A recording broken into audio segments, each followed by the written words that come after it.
Hi guys, Carolyn here. This is my series exploring spiritual beliefs. So in this series, what I do is I look at different people's belief systems on spirituality, maybe something with a religious undertone, a metaphysical practice, a witchy belief or practice, just anything under that spectrum. And I kind of just give my opinion on it and I kind of decipher it. And why did I decide I wanted to do this? Well, as somebody who's been in the spiritual community and done this type of work for a very long time, the more you do it, the more you realize that people are literally like children and they're sponges. And people are searching for healing and answers and relief from grief and pain, that often they just take whatever they read and they run with it. And so I think it's really important that we look at these different belief systems and we kind of question and we kind of talk about them. Now, I have been working as an intuitive medium for many, many years. So lots of my thoughts on this is based off of literally my interaction with spirit in doing those readings. I've been doing channeled tarot readings since I was a teenager. I've been teaching energy work for many, many years. These are my personal thoughts. These are my personal beliefs. These are the things that I have acquired over time through not just my personal experiences, but conversations with others, teachings from others, and just really trying to be open and non-judgmental to all different kinds of beliefs. I will say I'm a very entertaining person and I'm going to be very real when I'm reading these. And so some of my reactions, you might think, wow, that's not what I expected, but that's just who I am, and I'm going to be authentic. Some stuff I might slightly agree with, some stuff I might disagree with, some might kind of change my own interpretation and thoughts on it, and some stuff I might just think is ridiculous, and I'm going to let that be known. So this is not coming from a place of ego. It's coming from a place of wanting to have an open conversation and just kind of give different perspectives. That way people can watch these and form their own opinions, because there's my truth, there's your truth, and there's the universal truth. So you will also find in the spiritual world that there are many things that are believed to be like sacred truths that most of us abide by and believe in. And then there are personal truths. So a quick example of this is, pretty much everybody agrees that Archangel Michael is the archangel of protection, right? That's not really something that people argue. That's something that's kind of just a belief system across the boards. Now, it's my personal belief system that Michael doesn't have to work with me unless he wants to. That angels do not have to come when you call them. Again, that is my personal belief. That doesn't mean that's a universal truth. So when I'm speaking in these videos and I'm discussing these things, just keep in mind that I'm not saying that my truth or my belief system is the final and is the main, concept, and that anybody else that's disagreeing with me, that they're wrong and I'm right. It's just to open up a chain of communication. So I hope you enjoy. Please interact. Please comment. This is for learning for everybody. So I'm happy to be here.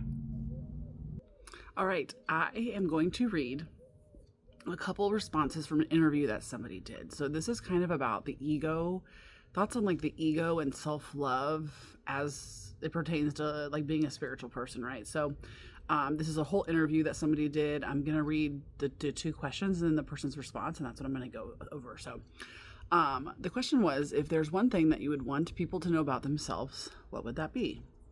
And this person said, there are a lot of things I could share, but what's coming to mind right now through spirit is to remember that you are divine. Remember that you are God's, the universe, the stars, the rivers, the planets, the leaves.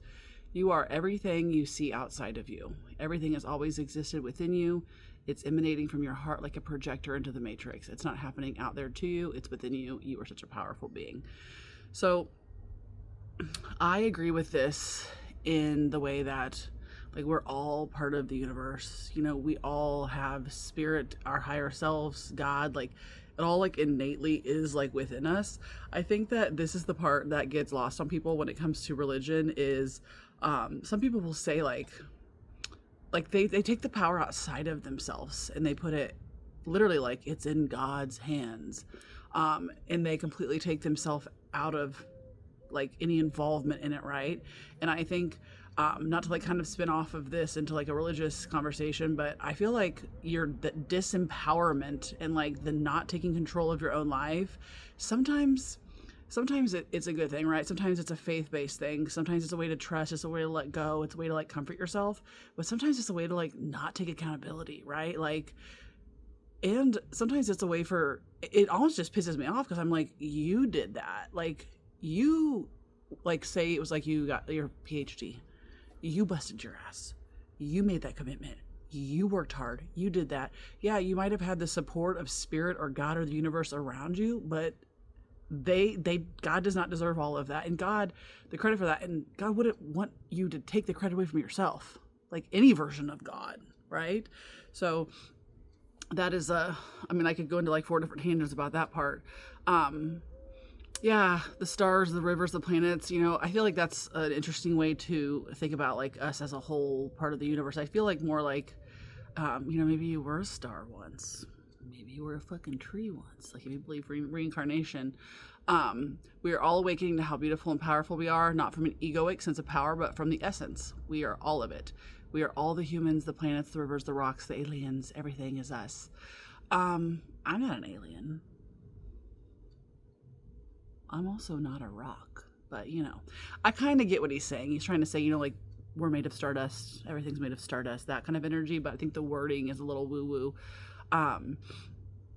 Also, I think that aliens are, not to be too specific with what they said, but that's literally like a separate fucking being than a human being. Like, I feel like there's certain things that we're not, like, just because we're all made up of the same matter doesn't mean that we're all the same thing, right? Also, like the word power and this talk about the egoic sense of power, I think in any type of spiritual practice, the ego is taken out of it.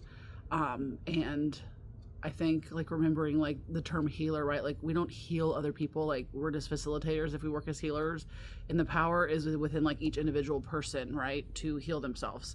So if you ever come across some sort of spiritual guru or healer that says like, poof, I have the power, unless it's fucking Jesus Christ himself, get out of here. Like, no.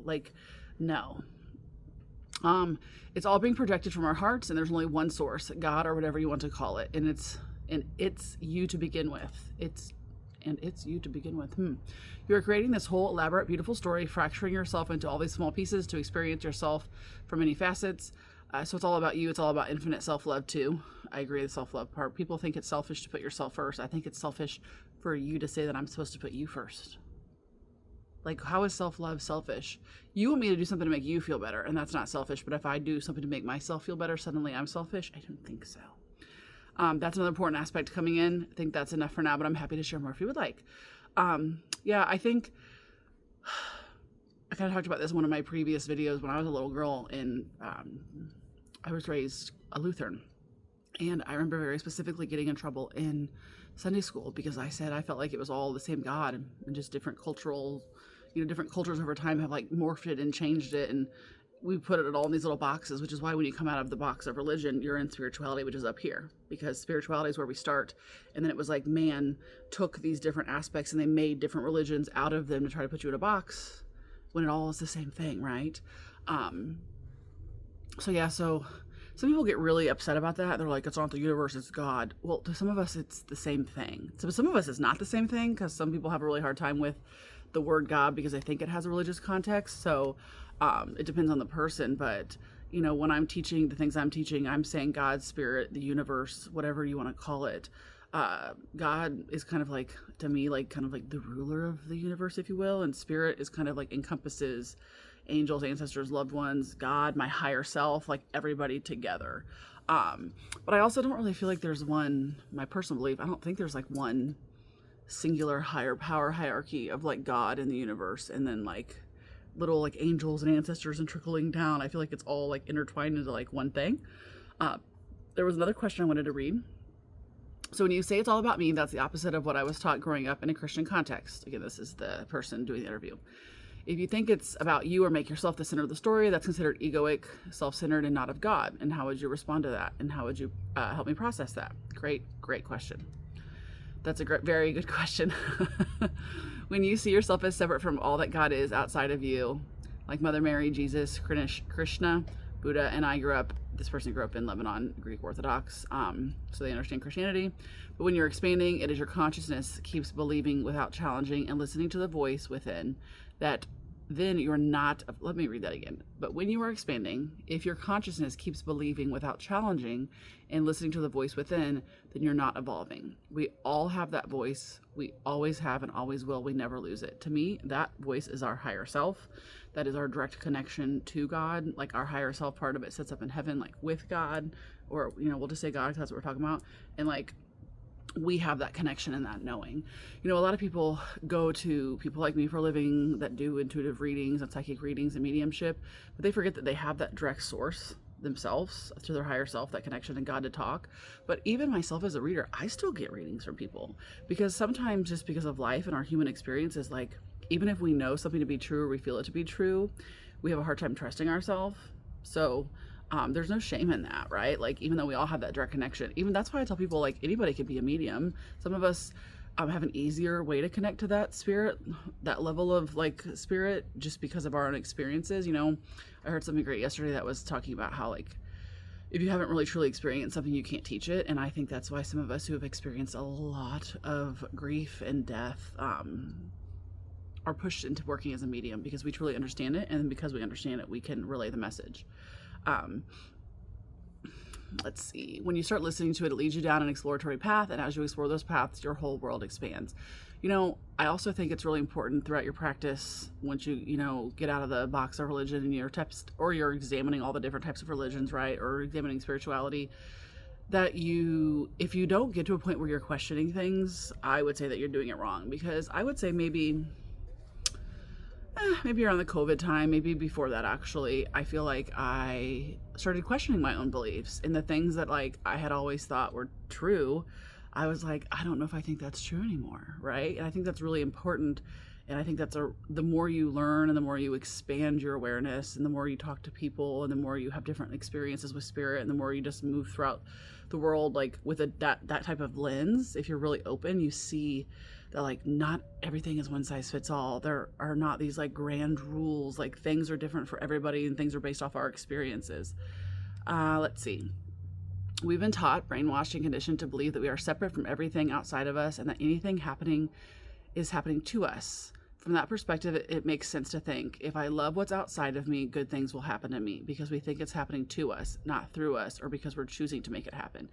I feel like that's kind of referring to like the law of attraction, and that is a really fishy thing for some people, because some people don't, like, if you tell them that they're responsible for the bad that's in their life, they don't like that. And then you look at things that are, like kids getting killed, starving people, homeless people, people that are innocent and bad things are happening to them.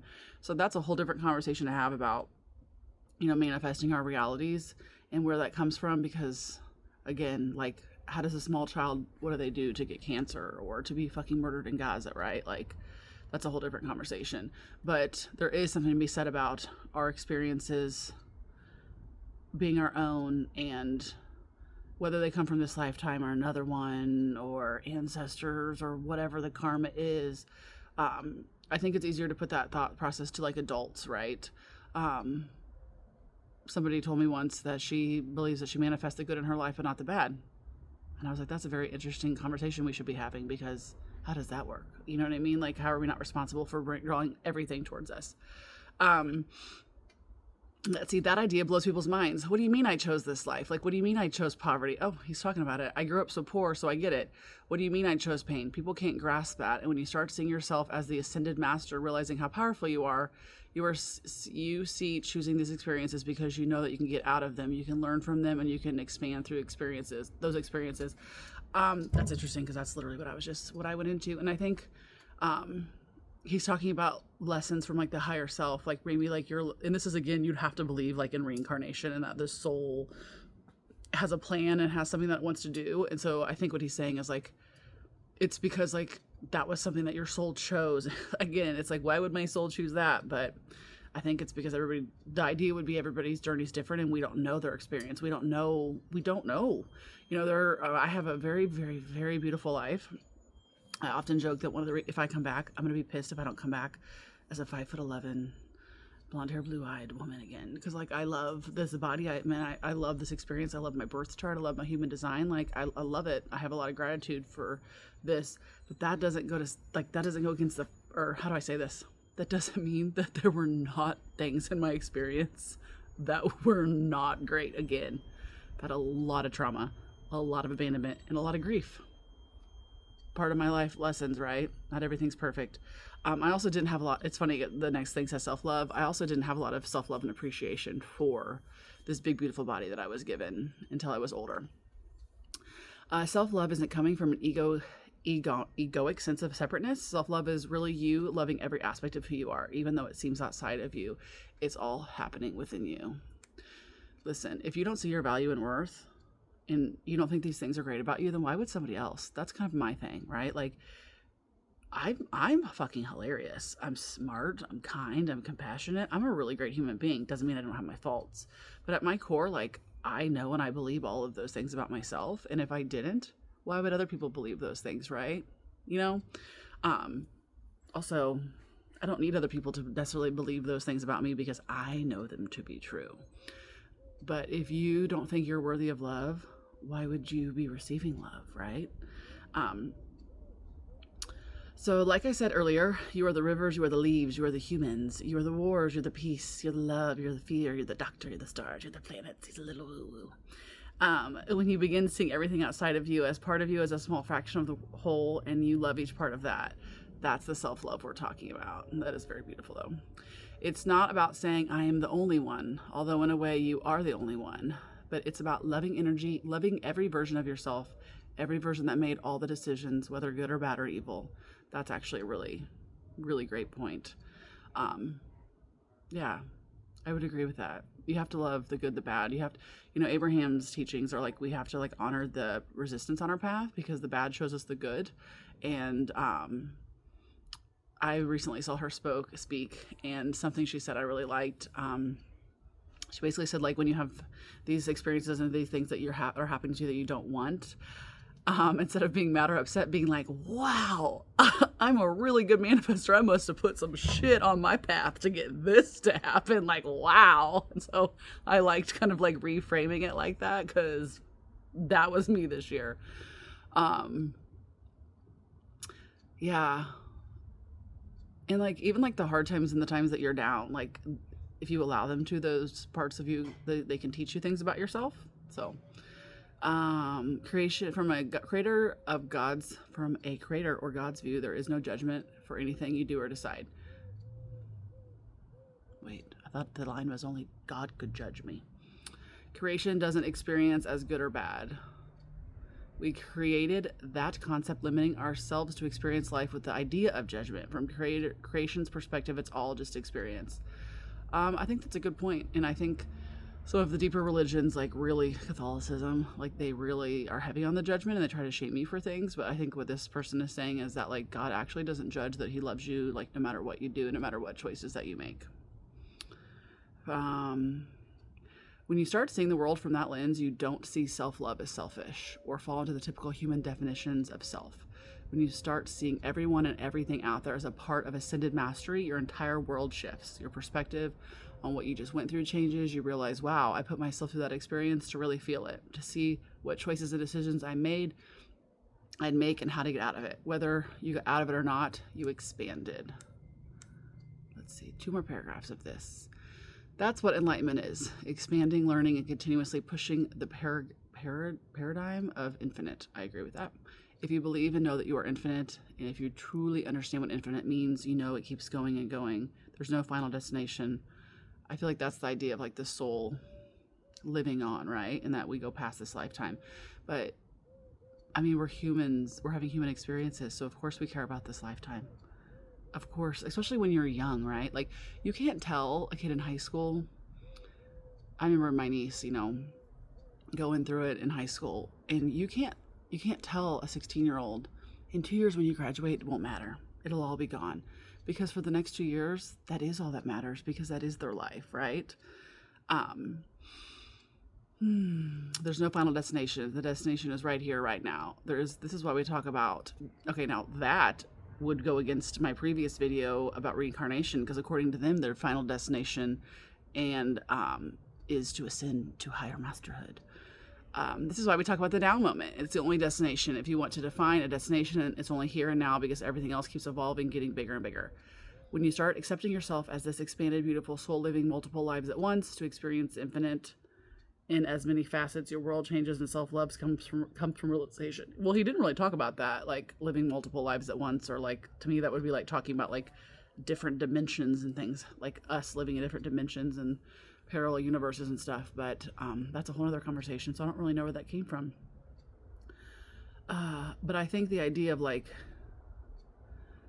when you realize that like you are so much more than just this human experience and just this human body, and when you have like when you realize that you have like this infinite soul that goes on, and that we are connected to the stars and connected to God, and we are in control of our destiny in our universe. That is when you start to expand and reach more enlightenment. And I think maybe then it's easier to have compassion for yourself, and then to connect more, and then to realize like how important it is to care about your soul's journey in yourself and your person, and what's best for you and what's best for your evolvement, maybe. So that was a really beautiful article. Is really long, so I'm not going to read it all, but I would love to hear your comments on the ego and your soul's journey, and if any of that resonated or did it, and just any thoughts you might have.